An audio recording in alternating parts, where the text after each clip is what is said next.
Hey, welcome to Headaches Month. I am chatting with Shaheen Jaffary. Shaheen, tell us a bit about what you do. Right, yeah. So I work as a reflexologist and a holistic therapist from like a local-based business in Leeds, but I also do online work with like menopause and wellness coaching and pain coaching, which is what uh, brings us to today's topic because I've had a little bit of experience with that. So yeah, Great. really working with those kind of areas with my Awesome. So, headaches, it's a really horrible one, isn't it? Because a lot of people find as their hormones are changing that they don't necessarily get full on migraines. I mean, I know some people do get full on migraines, but some people just get these kind of lingering headaches, don't they? Yeah, absolutely. So it's interesting that you should say that with these lingering headaches, because I actually had the worst headaches, stroke migraines when I had COVID a few years ago, which it was a really scary experience for me. Almost scared me into thinking that they would never ever leave me because that's how intense they were. And the fact that I conquered those headaches through doing the strategies that I've used with my clients in my mind body medicine really kind of drove home the point that so many of these pain symptoms that we can experience, we don't have to be afraid of, and that we can feel empowered to take, back the control. So I myself have had a little bit of fleeting with headaches during my perimenopausal, but more of other symptoms, but I have experienced headaches. But my sort of experience with helping clients with headaches and my own, what I went through COVID, comes from a different sort of different perspective, really, which I thought I'd just talk about today. So some Yeah, people might actually be suffering from those kind of headaches. definitely. Because I think we're often too quick to go, well, I'll just pop some pills and hope that I'm okay. And if you've got these lingering headaches, that's not really getting to the root of it, is No, it? That's not actually no. solving the problem. It's just kind of masking it. Absolutely, that's what happens with a lot of pain. So, just sort of very briefly, I entered the whole wellness sector. I opened up my business initially because of my own pain recovery, which was it was concentrated in my back, but it was still pain. So that led me to because I recovered from like 21 years of intermittent, really excruciating at times back pain, and then as a result, I opened up this business. I did a lot of training in mind, body medicine, which involves pain symptoms and obviously includes like headaches as well. So first of all, I just want to say I understand, I recognize that all headaches are different. Some headaches are hormonal related, some are maybe side effects from your medication. But often, what even pain science studies now show, the latest evidence shows that the vast majority of headaches that we encounter are related to tension, stress, repressed negative emotions. Sorry about that, just turn that off. Our behavior, essentially, our behavior when we get the pain, how we behave towards the pain, whether that's going to make or break what's happening. So, um, that's kind of like sorry, lost my train of thought there. That's So okay. the whole pain thing, I did a whole bunch of training, even with online training with a well-esteemed doctor from the States, Dr. Howard Schubiner, who has done a lot of work in mind body medicine. So I understand that pain, headaches encountered during menopause can be hormonal, but however, there's an overlap. There's an overlap because of what we're going through, all these changes that we're experiencing, the emotional turmoil that we're experiencing, the fact that we feel that we're kind of losing control of who we are, where we are in our life. So much is going on. Obviously, mind, body, what you're going through is one's gonna influence the other. So yes, there may be an element of hormonal aspect, but largely it could be from these emotions. And that's where I help my clients to recover using a different approach to just popping the pills. Because like you said, it just masks the surface. It doesn't get to the underlying cause, and you're going to get them again and again. And also, just sort of quickly going back to what you were saying, a lot of the time, if we're experiencing hormonal imbalance, it's because there are other stresses going on, and our cortisol is causing the hormonal imbalance anyway. So, you know, it kind of stands to reason that if we go back a step and address the tension and the stress and all of those things, yes, we're going to do better across the board. Yes, and this is it. Everything is intertwined. You know, every symptom is intertwined. So that's why, you know, often just taking a step back, taking a deep breath, and kind of just allowing yourself to just feel like, okay, I can take the control back. I am in control, will help, you know, significantly. Emotions massive in this. So much is going on. So, you know, even with other symptoms like anxiety, for example, you might be feeling anxious because of what's happening to you during your menopausal journey. And then that might obviously then bring on your headaches. But when you start to just kind of lean into it, if you like, leaning into rather than resisting. I always say to my clients, this is about reacting with compassion rather than, you know, frustration and anger and resistance, because our nervous system, it works in such a way that when you do that, it just keeps you in that fight flight response. And what is it going to think? You're in danger.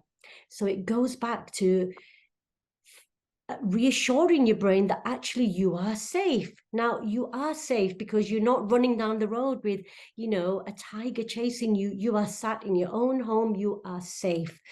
So it might come across as being a bit strange sometimes when I talk to people that, you know, just even saying those words, it can really make a difference to just addressing your pain with compassion.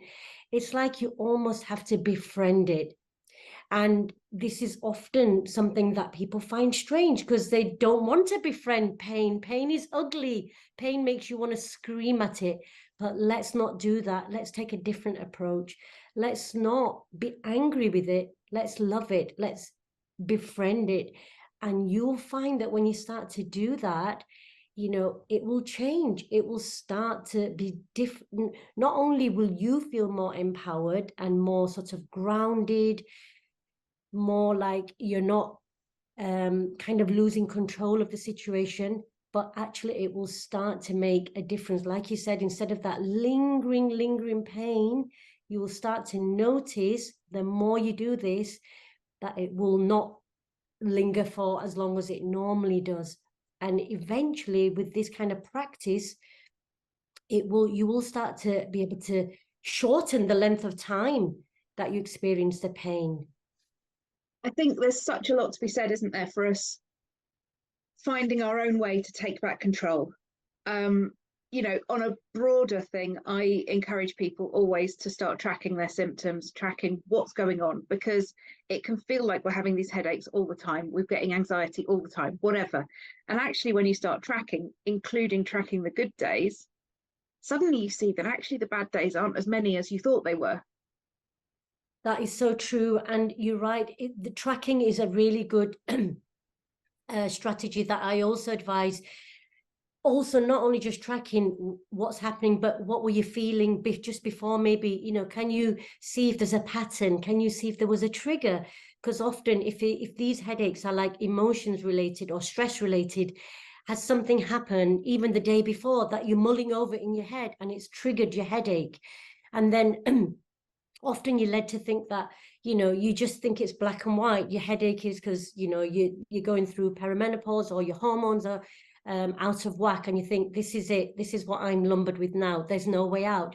But when you start to track, when you take a step back, when you start to maybe notice a pattern and notice that maybe it's not as frequent or as intense as you think it is, put it on a scale. Is it really 10 out of 10 or is it a 4 out of 10? Then maybe next time you can see, has it gone up? Has it gone down? What were you doing? You know, often you might notice that you were neglecting yourself. Where's the self-care? Is it self-neglect or is it self-care?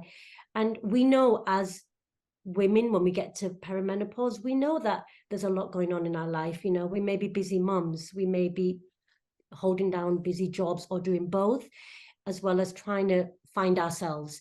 So yeah, noticing what's going on in your life and noticing, are you actually taking any time out, even just taking time out to do some breath work? That's a really powerful tool that I give to my clients. And, you know, it can make a difference if you do it long enough to you know, make a difference to your nervous system, to activate the parasympathetic nervous system, which is the opposite of the stress response. So I say to them, just take 2, 3, 4 minutes out to do, you know, about 8 cycles of breathing in slowly, exhaling slowly, allowing yourself to feel grounded, and just making those affirmations that I am safe, I'm not in any danger, I fully accept this pain without any resistance. And just literally breathe in, breathe out, and try to behave differently towards your pain.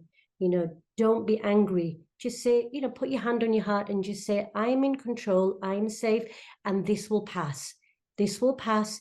Because when you try to force it, it's going to literally do the opposite. And that happens with a lot of pain. These strategies can be applied to, you know, many different pain symptoms that you might be going through that are related to stress and tension and, you know, sort of like negative emotions that you're not able to process. And the beauty of that, of the sort of doing 2 or 3 minutes of breathing, the beauty of that is that even if you're in a really stressful day at work, and maybe that's why the headache has come on, you can go to the loo. Like, no one's going to query it if you've disappeared for 2 minutes to the loo. And whilst you're sitting there in that safe confine of the cubicle, you can just, I'm safe, you know, and just do a few cycles of that. And it isn't kind of, I don't know, I think people sort of sometimes get this feeling that self-care needs to all be, you know, kind of very orchestrated and involves and lots time of stuff, consuming. you know, where actually it isn't. It's just escaping for 2 minutes, or it's in your lunch break going outside, kicking your shoes off and standing on some grass, you know. It Just really is like that, Emily. You're absolutely right. People think that self-care needs to take time, lots of their time. Oh, I can't do that though, I'm busy. But if you care about your health, you will put in those 2, 3 minutes. Like my husband gets, well, they're reducing now. Finally, he's listening to my advice. But he's, you know, always trying to manage a very stressful job. And he was prone to getting headaches. And he'd be like, oh, I'm really dehydrated. That's why I got the headache. Yes, maybe you are. Yes, drink your water, but just try doing some breath work. Just try saying these affirmations. And now at least he's listened to me and he is seeing that, yeah, you know, it works. Reluctantly, he said, yes, you're right. They work, those strategies. I'm pleased for him. I said, good, because, you know, this is you helping yourself. And again, like you said, escape to the toilet. If you're busy at work, you can't do it at your desk, go to the toilet, nip out in the fresh air, get 5 minutes of fresh air at lunchtime. It makes a huge difference. Do the breath work in your car while you're driving. You can still, you know, you're just slowing down your breath. I mean, research shows that our breath, the number of cycles that we have per minute, has increased significantly over the last 40 years or so. There used to be, you know, a time and point when we were like, our breath was calmer, slower. Now it's like rush, rush, rush. There's no time to breathe. So the breath work is huge. yeah, and we do live in a stressful world, and it's not surprising that a lot of us struggle with symptoms of stress, which come out as headaches or whatever. So yeah, that's such a lovely, simple suggestion, but that everybody can action, you know. Absolutely. And just doing the affirmations, that's another really simple free tool at your disposal. At any time you can do those affirmations. You don't even have to say them out loud. You can just say them. Your subconscious mind hears everything. Keep repeating, you know, I am safe, I'm okay, this will pass, I'm not in any danger. And then try to do the slow, deep breathing, have your glass of water, and then basically just go about doing your, you know, your day without focusing, because that's another thing. Whatever you focus on will magnify. Focus on it, it will just, if you talk about your pain symptoms to every single person that comes your way, definitely it's going to just exacerbate it. Don't focus on it. Don't, you know, obsess over it. Don't be angry with it. Just befriend it, be okay with it. Do your little couple of strategies, go about your day, and you will notice, actually you won't notice, suddenly you'll be aware of the fact that it's gone, and then it'll be like, oh my God, I didn't even realize it's gone. So just start to do these things, just making those few couple of little, you know, changes in your life, if you are prone to these headaches. And definitely I would say that I've not had anyone that hasn't seen a shift. Rather than just popping the pills, they will subside and then come back again maybe the next day, or maybe the pain might shift to a different area, because it's not going to leave you until you start doing the self-care. Absolutely. That's brilliant. Thank you so much, Shaheen. Oh, that's, you're most welcome. Thank you. I hope that was helpful.